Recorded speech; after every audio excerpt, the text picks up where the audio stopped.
Si Mari, nasa kanya na ang lahat, ngunit hindi ang kalayaan. Ikukulong mo ko pagkatapos kong manganak. Hanggang kailan siya nakakulong sa pag-ibig ng kanyang asawa. Kailangan ko magpalit ng mukha para mabuhay ako. Hindi ka pumunta dito para mamatay. Nasaan ka?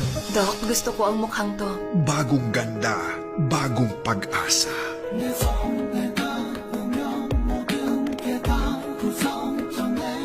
Napakarami pang mga bagay na gusto kong gawin kasama ka. Kaya binigay ko ang mukha mo sa kanya.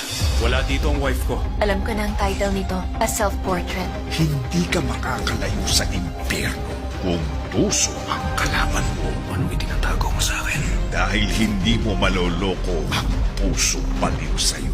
Ano mang pagpapanggap mo at nasan ka man, mahahanap kita. Mari! Nasaan siya? Sumagot ka! Sino ka? Love in Sadness. Ngayong Lunes, 11:25 p.m.